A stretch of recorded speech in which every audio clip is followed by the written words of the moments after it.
Writing a book is raising your voice. It's taking up space. It's standing on a soapbox and shouting out to the world and saying, I have something I believe in that I want to say, and I want you to listen. And that act of claiming that space and claiming that voice and knowing what you believe and knowing what you want to say and knowing why you feel called to do that, that's the critically important part about writing. And again, the vast majority of writers miss that. This is your time.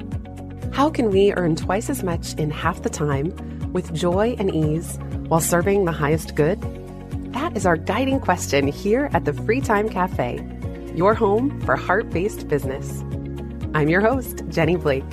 Join me for conversations with authors, friends, and fellow business owners as we explore ways to free your mind, time, and team to do your best work. Now, on to today's show. Welcome back, Free Timers. I am so excited to have Jennie Nash on the pod today. Jennie is the founder and CEO of Author Accelerator, a company on a mission to lead the emerging book coaching industry. She has certified more than 160 book coaches in fiction and nonfiction, probably many more in counting by now. Her own book coaching clients have landed top New York agents, six-figure book deals with Big Five houses, and have won dozens of National Indie Book Awards. Jennie herself is the author of at least 12 books in 3 genres, including her Blueprint series. So Blueprint for a nonfiction book, for fiction, and her latest on memoir writing, but specifically writing memoir for the marketplace. I first met Jennie when she joined the very first inaugural cohort of what is now the private BFF community, formerly MOMO, or Momentum for short, and I just couldn't have gotten any of that off the ground without you being there, Jennie, and you being there early. So it's wonderful to have you here. Welcome. Thank you. It's fun to think about the flow of where things start and where they go. And here we are, years later. Yay. Well, there's a lot of tumult happening in creative industries on a whole, of course, with the rise of large language models. At the time that we're recording this, there's a writer's strike. The actors just joined, but specifically within book publishing, you mentioned even offline the recent collapse of several businesses who were hybrid publishers that shuttered in a day, and there was no notice for their authors who were midstream. So I'd love to start there of just what you're seeing in the industry, whether in traditional publishing or hybrid or self, like pick any aspect, and let's go to the GPT stuff next. Let's just start by the current structures and what you're seeing. I mean, it is. I love the word you use. It is a very tumultuous time. And I sit in a really interesting place in the industry, which is I'm not an industry insider. So I don't work at a traditional publishing house. I'm not an agent. I'm a little bit on the outside. And I also sit in a place where my business is wholly focused on helping people write. So as soon as we start talking about production, producing a book or publishing a book or distributing a book or marketing a book, that's not where my expertise lies. So I help people get right up to the line of needing all those things. And then there's a whole giant industry on that other side of helping authors on that other side. So I sit in this interesting place. And what I see is, I think the changes that are coming or that are here were always going to come. You know, these changes happened in the music industry a long time ago. And the breakdown of that old guard model and the rise of new ways of distributing and reaching listeners, I think the same thing is now coming to fruition in publishing. It used to be that self-publishing, for example, was way back in the day, it was called vanity publishing. And it's just rising in respect and prevalence and interest, people's interest in it. And readers have no idea how a book is published. They just want what they want as a reader. I guess you would say it's a flattening of our industry that's been coming for a long time. And in terms of flattening, I know there's a lot of talk about consolidation in traditional publishing, and even the Department of Justice blocking a recent merger. At the day they were recording this, there was like a big round of layoffs. Literally, a New York Times article saying buyouts and layoffs mean changing of the guard at Penguin Random House, which is one of the big five. And then Hybrid also had some dramatic collapses recently. So I don't know. I'm curious to talk about the Hybrid because a lot of authors are going that route. I went that route with Free Time, where you do invest and they are a professional organization that knows what they're doing. So it's a little different than self-publishing where you're completely on your own. And yet it's risky because books can take years. And I think what we were shown in this year's shakeup is that you're not even guaranteed that your hybrid will be around by the time the book is finished. It is. I'm so curious to have this conversation because it is risky, and it's risky on so many different levels to make something and put it out into the world and to depend on other people and to collaborate with other people. And relationships are risky, business partnerships are risky, the world is risky. There is so much risk inherent in all of it. And what I find really interesting in my community of creators and writers and people helping those people is a real love or embracing of the creative process as a powerful thing in its own right. And all of the things that happen after you create, you don't have a lot of control. You can make decisions, obviously, you find your path, you can make your way, but the thing you do have control over is what you write, what you create, and what that means to you and why you do it. And I think sometimes people get too caught up in this idea that someone will take care of everything once I do that work.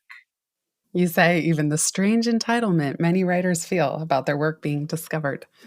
And I would say, yes, what you're saying, either discovered or shepherded seamlessly into the marketing process. It's like, get ready to be disappointed. If that's your vision. Yeah. And I mean, you probably are well aware, it is very rare to talk to a writer published in any format, any way, any genre, who is super happy with their publishing process. It's a fraught enterprise out there. So at the end of the day, again, control you control, write what you want to write, make your best choices. The customer beware is really important in this time right now, because some of the companies that collapsed that you were referring to, I don't know that they were actually offering a service that was good for writers, some of them. And it's hard because if you're writing something and then you're entering this industry, you're an expert in what you're an expert in, no matter what you're writing, whether you're writing fiction or nonfiction or memoir, you're an expert in your story. What I always say is you're the god of your own story. And you probably don't know very much about the publishing industry, because why would you? That's not your area of expertise. It's not where you live. It's not what you know. And there are a lot of companies that prey on people's dreams and offer things that they can't really deliver, whether that's time or outcomes or money or all the different things that people want once they've written something or created something.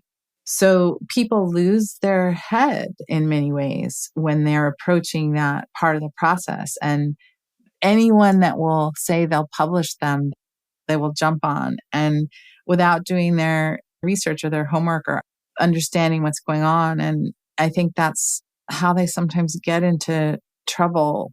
Well, what is a good partner? So let's say they are vetting, and it is absolutely crucial that you talk to authors who have worked with that imprint before. Whether it's traditional, hybrid, I went with Idea Press, and they actually did more on marketing and submitting for awards than I could have ever imagined. That's because it's founded by an author himself, Rohit Bhargava. But you just simply have to talk to people who've worked with that company before.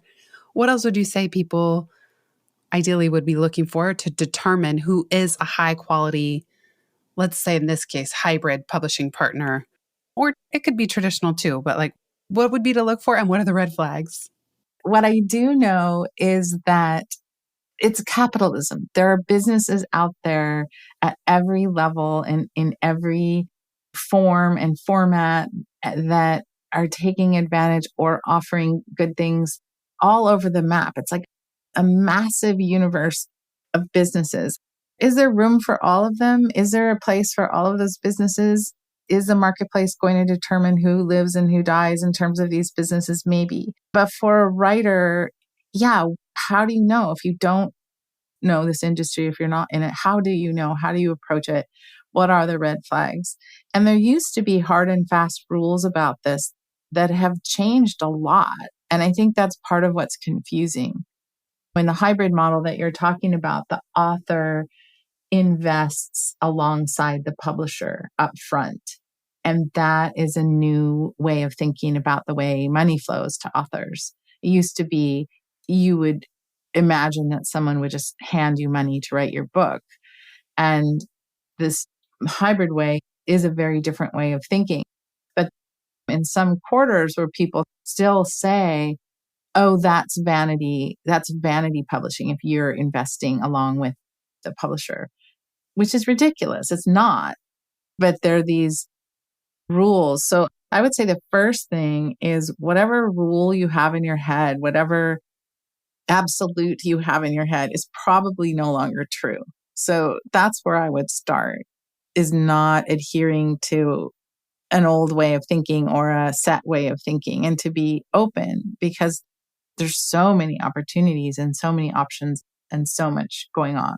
So that would be the first thing. And then the second thing, to protect yourself or to make sure that the risk you want to take doesn't actually have to do with the businesses out there or anything else that you're going to choose. It has to do with your own internal compass.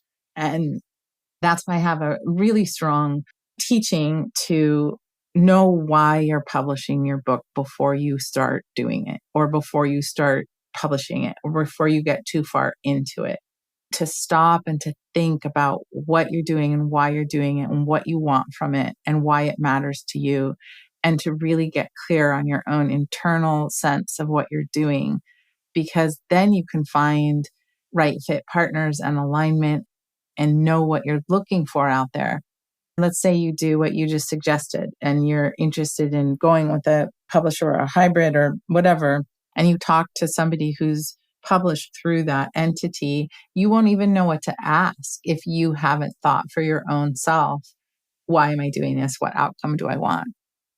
And I find the lack of reflection in this particular way to be at the root of most authors' problems. In terms of what they're writing, you and I both agree like book proposal is helpful no matter what. And I have a template or two for that in the author toolkit. I'll put it in the show notes. And Jennie has tons of great resources too that we'll include. I want to go to the Blueprint series. And I want to ask you a question. I was even thinking about this before we record. It sounds obvious to those of us who read any books at all what the difference between nonfiction, fiction, and memoir would be. But I'm curious if you can talk to us about your term, people who are writing for the marketplace. I'm even interested in memoir, not to write an entire memoir most likely, but elements of memoir writing that would weave into something I'm doing. Or I can't say that I have any inkling for fiction. I'm not good at it. My brain doesn't think that way. At least I don't think it does.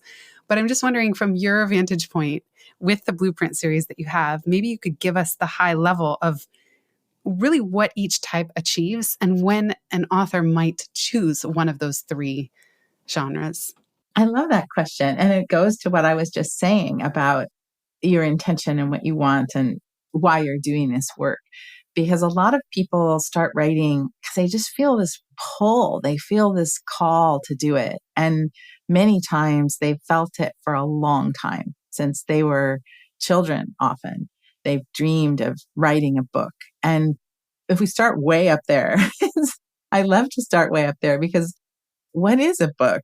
It's a that you write and you make for someone else who's not going to be in the room with you usually, to sit down and consume in their own head. So it's different than a movie or music where you are, I guess it's similar to music in that way. but you're bringing so much to the experience of engaging with that author and their words. And so a book is a really unique way to just connect with another human and to connect in what is a very profound way. If anybody's ever read a book that moved them, you know what that profound way is. That call to do that and that pull to be that for somebody else is usually where it starts. And then in terms of the different genres, fiction is going to be something wholly made up. So that usually is a story that starts where somebody is saying, what if, what if Amelia Earhart actually didn't die in a plane crash and she lived on a tropical island for the rest of her life? Or what if Hillary Clinton had never married Bill Clinton? What if the haunted house at the end of the street, whatever the thing is. And the what if questions can be dystopian about our world. They can be really big ideas about climate change, about racism. All the big ideas can be contained in novels, obviously, but it always comes from a what if perspective, a made up perspective. You're going to imagine a world and imagine characters and move them about in that world. Nonfiction is going to be something that is true, which is a term that has come under a lot of scrutiny lately. What is true, right? So true meaning it's factual, it's information. The author has learned something and they want to convey it to you. There's usually a teaching mechanism involved in it, sort of wanting to deepen your understanding about a certain topic. So that could be anything from a biography of Alexander Hamilton to a treatise on how to invest your money when you're in your 20s, any topic under the sun. But there's usually some element in a straight nonfiction book of teaching or instruction or wanting to convey information to somebody else. And memoir is a story that a narrator writes their own self about their own life and tells the story from their own life. And there's a contract that is assumed between the writer and the reader that that writer is telling the truth to the best of their ability. We come to memoir in a different mindset as a reader than we come to fiction. Whereas with fiction, we understand this to be made up. When we come to memoir as a reader, we understand this, that the author is telling us what they believe to be true to the best of their ability. And what's interesting about memoir is that it can contain big ideas, it can contain story, it can contain made up elements, it can contain all of those. You can say in memoir, I imagined that this happened, or I dreamed that this occurred. You could have dream sequences, all of that. There are elements in each of the genres that have a connection to all the other ones as well. And that's where things have gotten really interesting recently. To your question, what if you're writing a nonfiction book and it's got memoir elements in it, stories from your own life? A lot of the best nonfiction books do. And they weave together that kind of storytelling with the conveyance of information. There's also been a new term that's being used on the memoir side called memoir plus. And that is a memoir where somebody is bringing other elements into their story. So it might be other people's stories. It might be facts or information. It might be, I'm thinking of a memoir by Carmen Marie Machado called In the Dream House. And it is this sort of crazy hybrid concoction where she's telling the story of her own. It sounds harrowing, and it is. It's also quite moving and beautiful, but it's the story of her about 3 years being in an abusive relationship, and it was a lesbian relationship. And there's a sense in that community that those relationships are supposed to be utopian. They're not supposed to have problems. That's kind of a trope, if you will, within that community. And so her writing about this at all felt like an act of rebellion. And she wrote her memoir through this trope of literary criticism.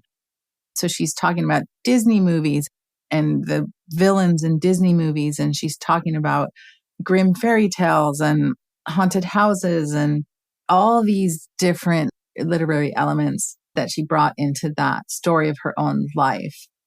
So there's mixed up ways of looking at these different kinds of writing. And although you generally have to kind of choose your lane, a lot of, again, the best books are blending genres or breaking those genre boundaries or doing experimental things within them, which is terribly interesting. We'll be right back just after this. Do you have an inner whisper that's been nudging you about something in your business? Maybe it's calling you to expand or simplify your offerings. Maybe you want to map your content out for the year ahead so that you can bake in batches and not always be in a last-minute scramble. Maybe you're looking to write that book after all this time, or streamline your team, spruce up your systems, create even more white space in your calendar, or blow up what isn't working to create something new that is. If any of these or more are on your mind, and if you're looking for support to create a container for exploration, ideation, action, and accountability as we close out the year, I am delighted to invite you to join us for Business Bestie Brunch, a 3-hour VIP business brainstorming extravaganza on October 22nd, followed by a decadent brunch with gorgeous views of the Brooklyn Bridge and Lower Manhattan. Together with one of my business besties, Sarah Young, author of Expansive Impact and founder of Zing Collaborative, we have designed something that is so much more than a brunch. We just couldn't resist throwing in all kinds of bells and whistles throughout the quarter to support you before and afterward as well. The brunch is bolstered by a 3-month-long pop-up mastermind program designed to surprise and delight you at every step. We'll connect you with fellow heart-based business owners and help you close the year strong, while you also set a clear vision and strategy for the year ahead. Together, we will nourish you and your business through deep conversation, delicious food, luxury experiences, stunning views, and fabulous company.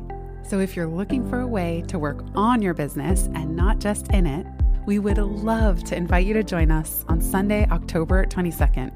Together with this small, intimate group, we will envision what's possible and start setting a strategy to implement the most joyful, abundant next steps for you and your brilliant business. The final deadline to enroll is September 15th, and we're taking applications as the next step so that we can curate the ideal, delightfully tiny group. If you're interested in joining us, we would absolutely love to have you. Learn more and apply at itsfreetime.com/brunch. That's itsfreetime.com/brunch. Here's to building business blissfully.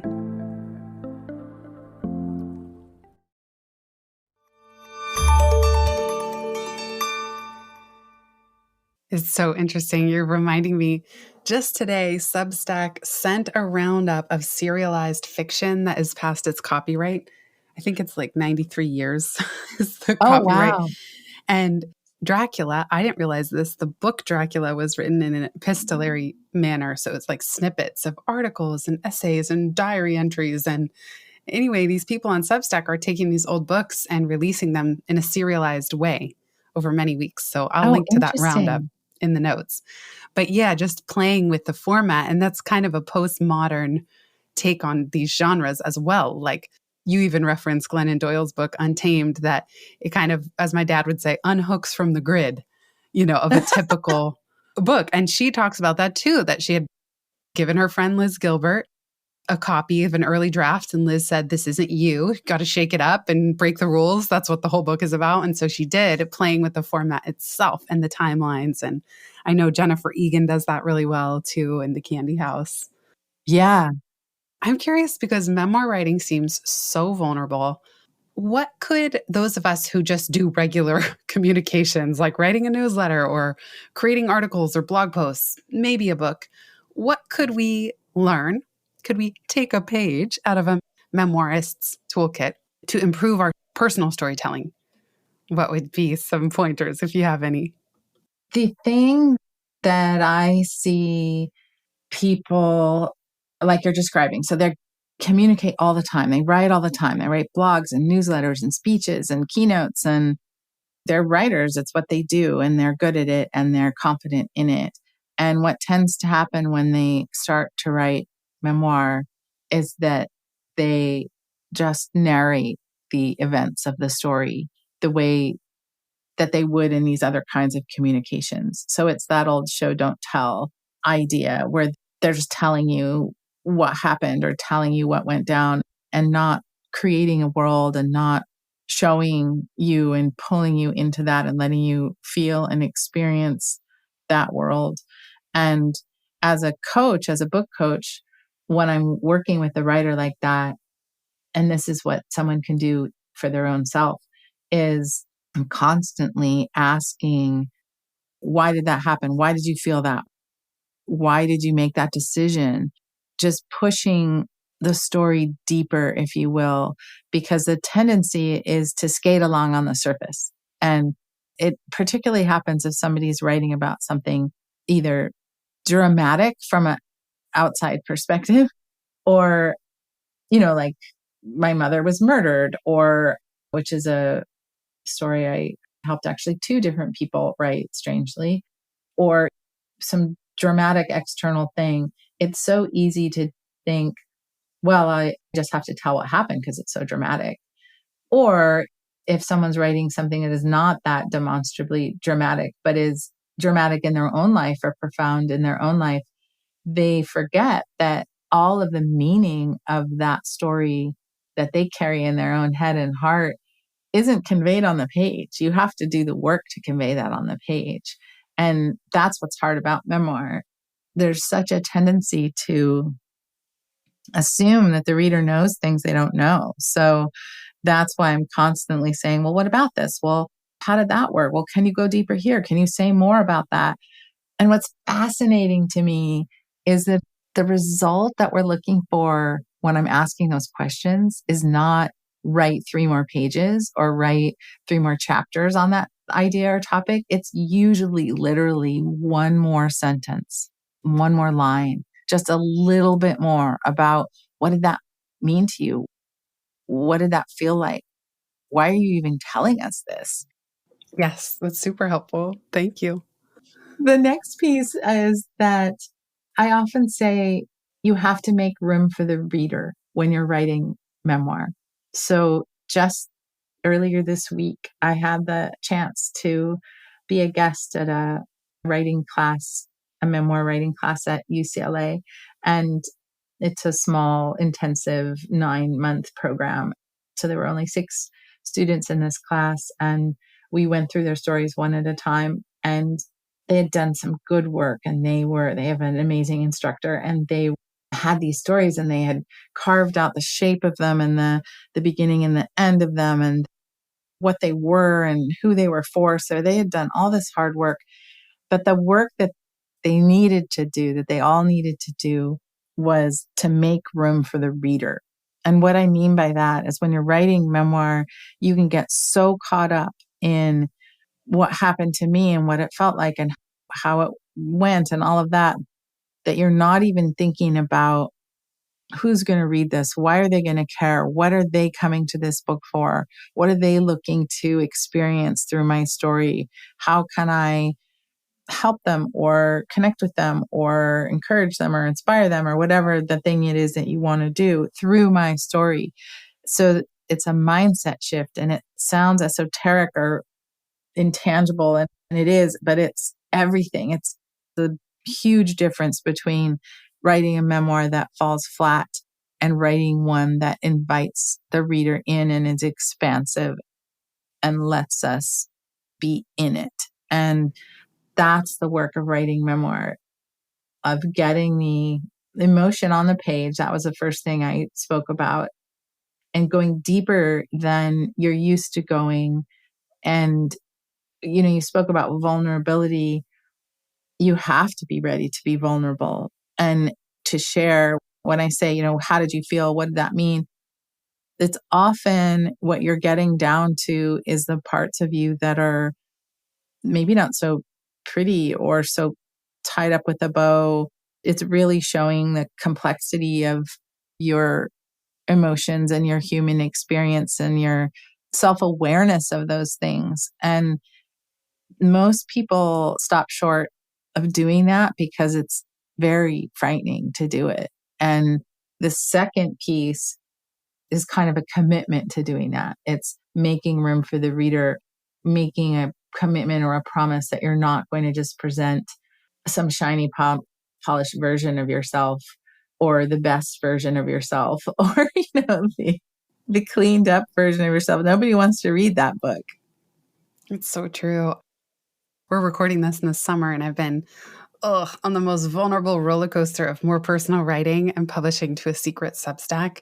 So I'll put the link in the show notes because I don't know when I'm going to announce it officially. But if you're listening and you're here at this point in the pod, you're welcome to check it out.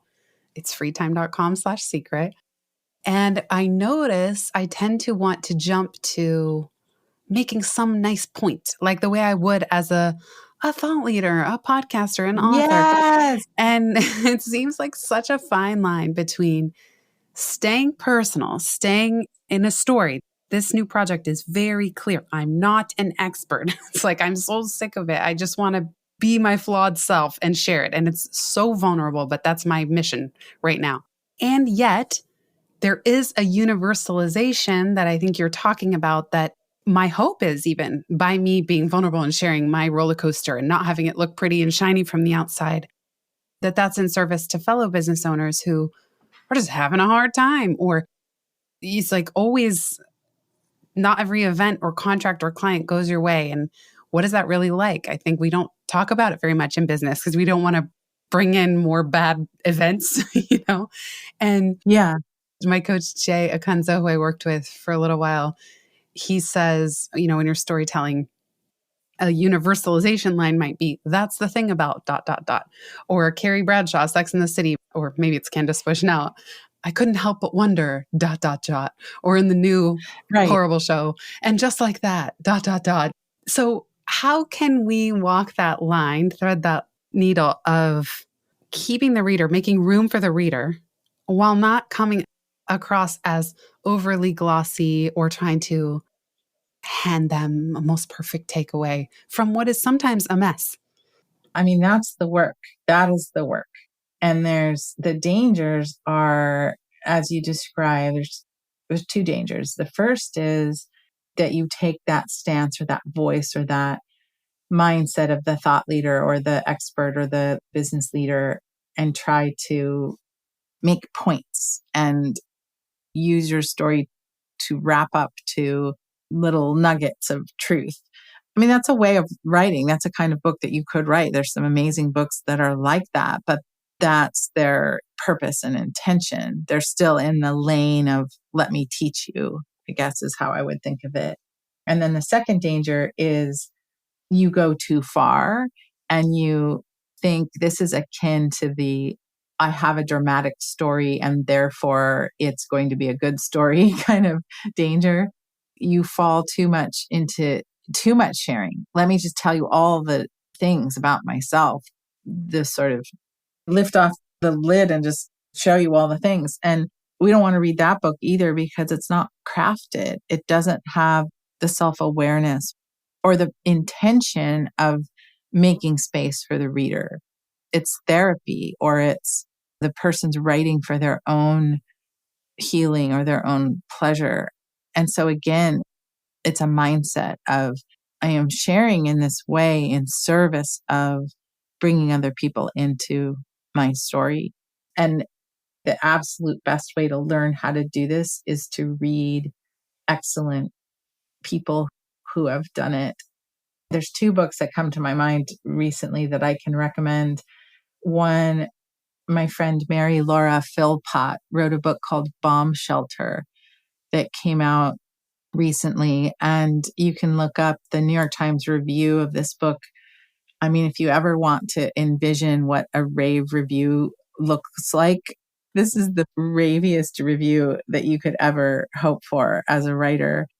That review is a good primer on why Mary Laura does what she does in this book. And Bomb Shelter is a collection of pieces basically about loving people who are going to die is basically what it is. And that's being a mother, that's being a daughter, that's being a wife. And she's just approaching the idea of time and love. And there are so many ways that this kind of a memoir could go wrong and could go sideways and could be cringy and presumptuous and all those things. And it is just absolutely pitch perfect. And you can read what it's like to have somebody be so vulnerable, be self aware, make room for the reader. She's clearly not just doing this for her own self. She's crafted it in a way that leads us through and gives us an experience. It's just stunning. It's a stunning example of that. And the other one that I recently read that struck me in a similar way is a book called In Love by Amy Bloom, which is a chronicle of her husband's assisted suicide. And same things go for this book, just the way that she leads us through that story, which could be so hard to read and oppressive in the hands of somebody who didn't do all these things we're talking about. And I realize that those two books that I just named kind of come from a particular type of book. There are business books and books about business and about being a human in business that also do this, that are equally powerful and beautiful. It doesn't have to just be in that sort of family realm. In fact, I'll add the best one of those that I've read in recent years is Rand Fishkin's Lost and Founder. I've already interviewed him. I don't know if that conversation will go live yet or not by the time this one comes out. I'm a little bollocksed up because I got so many in the can so that I don't have to record in the sweltering sauna that is my office in the summer. But I'll put Lost and Founder in the show notes. He's so honest about his process. And in a way, it is chronological, but he's sharing the mistakes he made so honestly. It's not a book where he's trying to say, I'm so good at business. Look at me. Look what I figured out. Oh, here, let me give you like a knee scrape story and then tell you how I conquered the world and am a billionaire as a result. It's like, it's the nitty gritty. And you really do learn by as if you're in the passenger seat and he's driving the car through an old town. And that town was building a business that was venture backed. And he's pointing everything out along the way from his experience. It's so good. So good along these lines. I love books like this. And the sort of big fish in that sea is Shoe Dog by Phil Knight, the founder of Nike. Oh, yeah. Bestseller. Yeah. That book was written with the ghostwriter whose name is escaping me, who worked with Prince Harry. J.D. Mollinger? Yeah. Yes. And he's also worked with Andre Agassi on his memoir. But I loved Shoe Dog. I thought it was just wonderful. And you learn so much about decisions and business and risk and all these things. And it's this mega company that's being built, but it's not business lessons that you go to that book for. You get them, but that's not what you go for. But that's the big bestseller if anybody wants to start somewhere. But there are many, many really beautiful, books that made a smaller splash than that one that do this just really powerfully. We'll be right back just after this.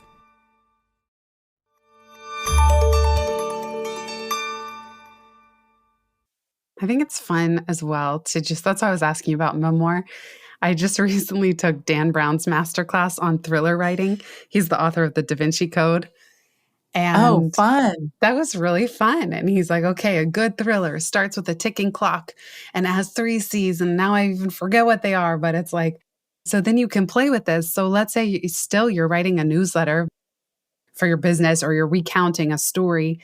And it's like, well, just bring the ticking clock to the surface, or he'll say, if you pick 3 months, it's not that exciting. So a real good thriller might have a 24-hour ticking clock or the next thing needs to happen and the next. And it is kind of fun to then zoom in on a personal story and say, what was the moment where I had 24 hours or 1 week instead of 3 months or 6 months? There's something at stake here. And there's a goal that needs to be achieved, So I love, like, I'm starting to do more of this now, of just taking random writing classes and then seeing what I can do with it. I love that. I'm a big proponent of all the writing helps all the writing. So if you are writing memoir, reading nonfiction, reading fiction, all those things, I think being siloed as either a reader or a writer, you're losing out on a lot. There's so much to learn from cross pollination of all the ideas, if you will. We might have touched on this already in making room for the reader. I just want to come back to this phrase, how to write for the marketplace. And now I know that the whole Blueprint series, you have a trilogy of Blueprint books for these different genres. Is there one key takeaway for us on what that means to write for the marketplace, as that authors often miss or that you see is commonly missed? Yes. So that phrase that I use as a subtitle for the blueprint for memoir, how to write a memoir for the marketplace. What that means to me is it's a really big idea. And what it means is embracing the desire to have other people read and engage with your book. There's a lot of people who write privately for their own selves. Maybe they have a journal, or maybe they write poetry. Maybe they write just in a way that's private, or they're writing for a purpose in their business. So that might be a blog post or a newsletter or a keynote or all those things. And those are usually in service of selling something in another capacity. But writing for the marketplace, in my mind, means saying to yourself, I want this book to be read by people. I want people that I don't know to take it and go off and curl up on a couch or a pool deck or wherever they read and engage with the work. So it's about the intention of having that book live in the world as its own thing. And too often people approach writing either thinking, oh, I don't want anybody to see what I'm going to write. This is just for me. It's just private. It's just my own thing. Or it's just for my small community that's already connected to me and already opted in. Or they think too big, which is, I shall be discovered and I shall be given a massive amount of money to publish this book, and Oprah's going to call, and that sort of pick me attitude that's so prevalent in writing. And both of those extremes, they usually don't lead to the outcome people really want. And so when I say write for the marketplace, I'm really talking about the author's mindset. Be intentional about why you're doing this, why you're writing this, what you want to have happen as a result. Be intentional about, as we started this conversation, talking about the partners and the collaborators that will help you achieve that goal and publish the book in that way. But approach it all with intention.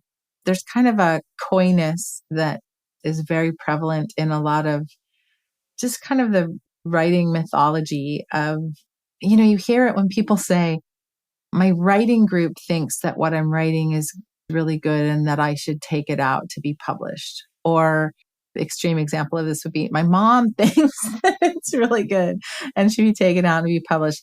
There's this externalization of, why should I think that people want to read what I have written? So writing for the marketplace means making the decision that you want to do that. You want your work to be read. You want it to be out in the world and in people's hands.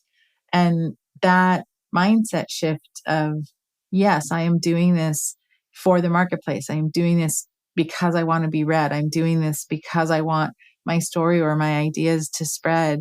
And owning that is surprisingly one of the hardest things for any writer to do. That's why I start there. I love it.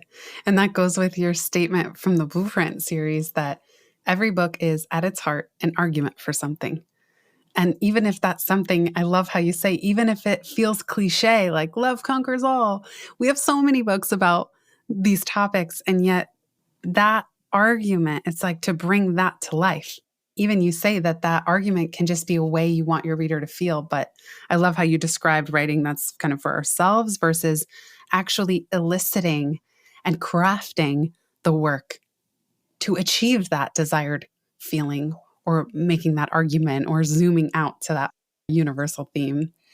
And going in with that intention, when I said it was one of the hardest things, now we're getting down to the real thing. It's because writing a book is raising your voice. It's taking up space. It's standing on a soapbox and shouting out to the world and saying, I have something I believe in that I want to say, and I want you to listen. And that act of claiming that space and claiming that voice and knowing what you believe and knowing what you want to say and knowing why you feel called to do that, that's the critically important part about writing. And again, the vast majority of writers miss that.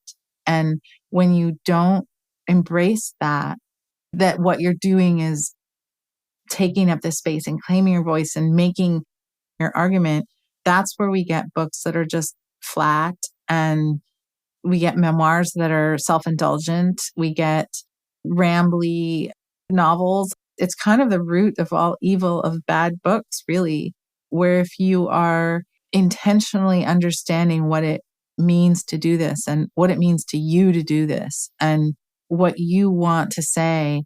And that, by the way, this is right back where we started, actually. It takes all the metrics of success, I'm using air quotes, of how a book is successful in the world or in the marketplace or what we traditionally think of as a successful book. I mentioned Shoe Dog earlier. It's like, is that the only metric of success? Of course not. Having a big, giant, splashy book that lives on shelves in that way. No, I mean, having a book that quietly and profoundly impacts the right people at the right time, that's really what most writers want, is for their book to be in the right people's hands. And in order for that to happen, you have to, again, know why you're doing it and be intentional and understand that that's your desire. What a beautiful way to close, coming full circle. Last question. If you could give authors permission to do something differently or drop something altogether, what would it be? I would ask them to drop the idea that they're going to be picked by the publishing industry and to take up the idea that they're going to be creators and they're going to raise their voice and take up space and write what they want to write and find their own way to get that book into readers' hands, whatever path that is. But giving up that idea of wanting someone else to wave a magic wand and make this happen for you, and realize that you make this happen for you. And the more that you can embrace that and claim that and understand that, the better book you're going to write. Amazing. I know you have tons of resources. I'll link to all the books we talked about, yours and the other ones, in the show notes. Where else would you like to send people to keep in touch? They can come find me at jennienash.com, which is my website. And if they're interested in the Blueprint books, there's tabs on there for resources and downloads and all kinds of things related to those books on there. And I would love to have them visit me at that site or on Instagram at Jennie Nash Book Coach. Amazing. And that's Jennie with an I-E, which is so fun because you get to write a little heart over the I like I never got to do. It's true. My substitute is I make the Y in Jennie into a smiley face. That's my new signing technique. Yes. So funny. Well, this was so fun. Thank you, Jennie. Thank you so much for sharing your wisdom with us. And big thanks to everybody for listening. Thank you for having me. If you've listened this far, you get a gold star. Thank you. Word of mouth is the most joyful way we can grow this show, and it helps us land interviews with the luminaries and insightful guests that you would most love to hear from. Please send this episode to a friend who might find it helpful. And for show notes and related links from this episode, visit itsfreetime.com. While you're there, make sure you're subscribed to the Time Well Spent newsletter. You'll get instant access to my tech toolkit, a continually updated list of all the software I use, along with the total monthly spend to run my business, where no one works full-time, even me. Visit itsfreetime.com/join. Remember, you are running the show. It's time for radical reimagining, and everything is up for grabs. Let it be easy, let it be fun, and build with love.